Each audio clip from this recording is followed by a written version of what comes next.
way we ixnay on any harm, cause snakes play and fakes lay like hidden bombs. We march in unison, the soul is truer than eternal missions with just a lifetime to do it in. Stronghold Senate. All right, folks, we are back. It's the InfoWarrior with Jason Bermas.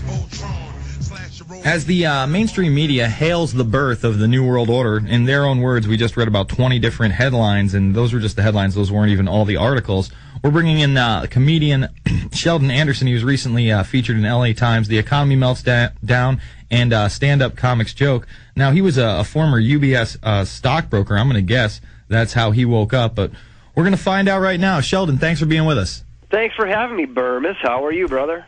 I'm doing very, very well, and well, you know, I mean, I'm doing as well as I can. I mean, on one hand, it's kind of like, all right, you know, they're admitting it. It's kind of out in the open. I've been vindicated after all these years of people calling me nuts. Although I'm sure, you know, a lot of people are still going to be calling me nuts because I talk about nuts, brother. Don't kid yourself. I mean, you have to be nuts to be doing what you're doing, even though it's the best thing for you and it's the right thing for everybody. You still got to be a little bit crazy because they're all going to want to come after you.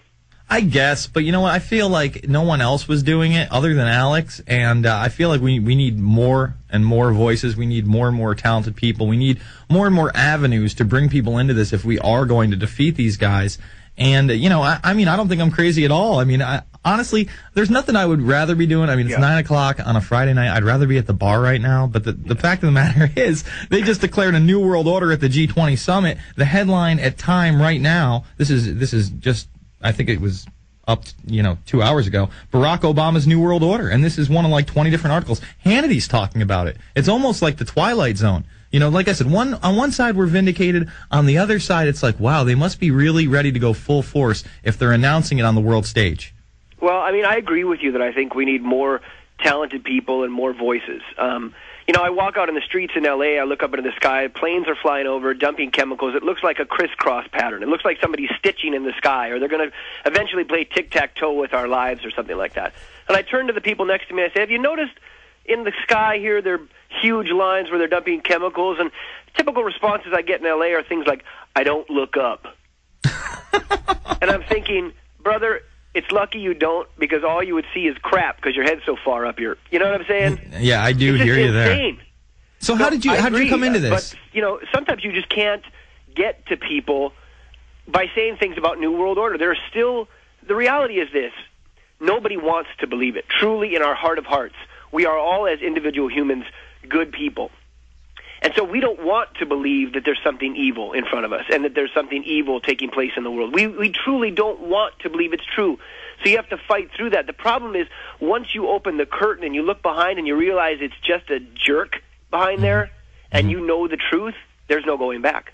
No, there is no going back, and I think that's a positive thing. You know, at least you're setting the seeds in motion, and a lot of people don't want to believe, you know, the terminology New World Order. They can't get their head around it, but I think with all this mainstream media coverage and the film that I'm working on right now, Invisible Empire, which is strictly about the term New World Order, who uses it, what is it, what are their modes of you know, action, what are their think tank groups, how are they bringing it into place? Hopefully that'll have an awakening where we can try to combat this thing. I mean, obviously Alex has done extensive work on this. I mean, I remember the first time I came across Alex Jones's Road to Tyranny. You know, I was just starting to learn the truth about 9/11. There weren't that many websites out there. It was like 6 months after. I was really just reading mainstream news reports and downloading my own videos. Now I hear him using this term New World Order, and I really couldn't get down with it. Yeah, Gary Hart said it. Yeah, Bush said it. But I didn't have that history of it. You know, I didn't have all that information that these other guys were saying it too. But now that, you know, Gordon Brown is on the world stage talking about it, it's going to be on the cover of Time magazine, it seems like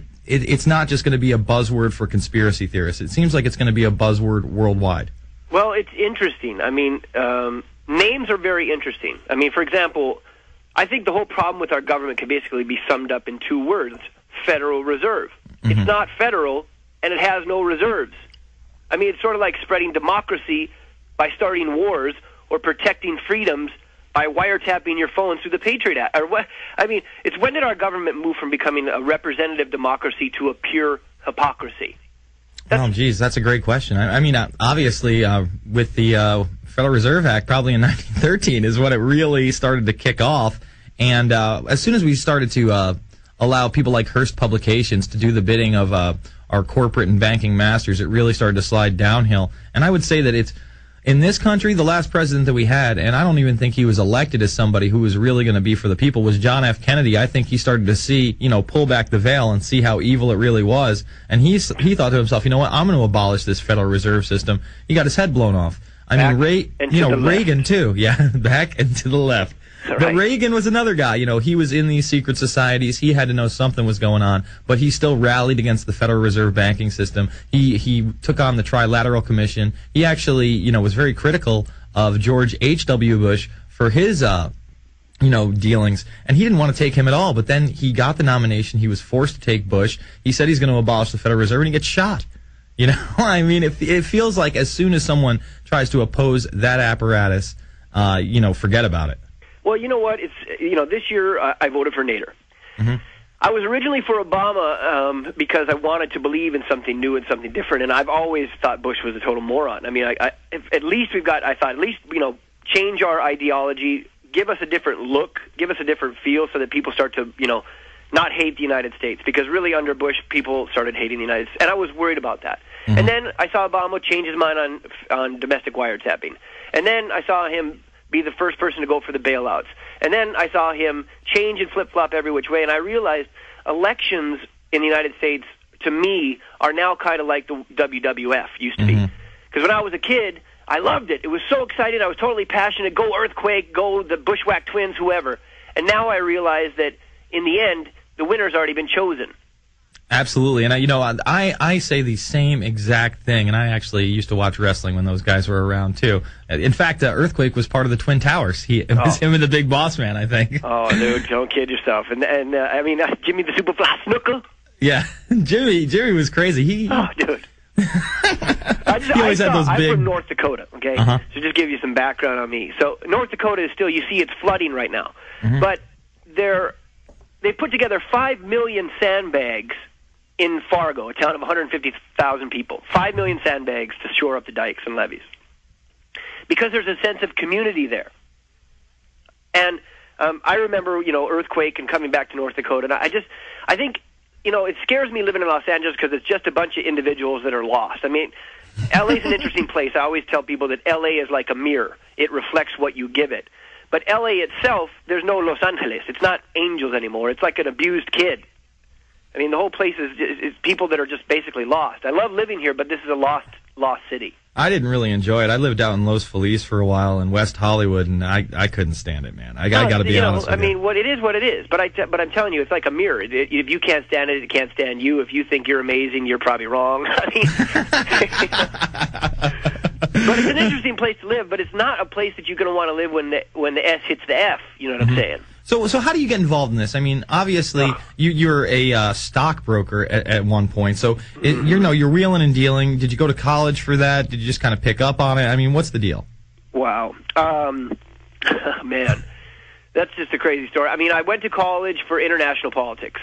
Okay. And like many people that had a good, mindset, I thought the UN was an institution that could be some benefit. I mean, yeah, it's going to help the world, right? I mean, you want. I mean, it looks like it on the face. I mean, and no then one wants study it a little bit deeper, and you start to realize that even if you were in it, you would have to be part of the U.S. government, and therefore you would be a puppet of the U.S. government inside of an agency that is a puppet of other people. So that was shot. So I studied international politics, but what it did was it got me a chance to study abroad. So I studied in Costa Rica and I studied in Spain for about a year and a half each. And I started to look at the United States and the IMF so really in 95 when I was in Heredia, Costa Rica, there was a guy who was studying international politics, and we were talking about the IMF. And he was talking about how loans are made to third world countries, and then how that money is sent back to the infrastructure in the United States, the corporations who come down and put the infrastructure together, and then how they default on those loans, and then how we own their infrastructure. And I thought, well, I raised my hand. I'm the only white guy in the class. And I'm like, well, wait a minute. Why is this happening? Why is anybody making any? Just kind of sat there silent and looked at me and said, good question, white guy. See, that's so unfair, though. I mean, what you just described is really fleshed out in Confessions of an Economic Hitman, right, and how they took over all these third world nations. It's just like Bechtel coming in and privatizing the water system and then making the water unaffordable after promising all these people that, you know, they're going to have jobs and cleaner water and more efficiency. See, on the face, that's what the UN is. I mean, no one is against global harmony. I mean, globalism, again, on its face, if everybody could have a nice house and everybody was fed and everybody had a job, that'd be the greatest thing in the world. We all had democracy, but that's not what is the end game of these guys. I mean, when they come out and start talking about sustainability, for instance, I mean, Gordon Brown's right-hand man says the population in London has to be 30 million within the next 20 years. Well, it's 70 million now. How are you going to get there? I can't believe the arrogance of these people. You know what I thought about it? I saw this. I think you spoke about it on InfoWars today earlier. I'm not sure. Mm-hmm. But it was about people who call for, there was this huge thing about people who called for there needs to be huge population control. Tell you what, mm-hmm. buddy, shoot yourself. Yeah, don't even waste the bullet. Just jump off a cannon. You know, anybody who starts to call for people who there should be some type of population control. Here is a gun, and it's a bullet in the chamber. Start with yourself, buddy. Lead the way, because the people they're talking about are my friends, neighbors, brothers, mothers, kids. You first.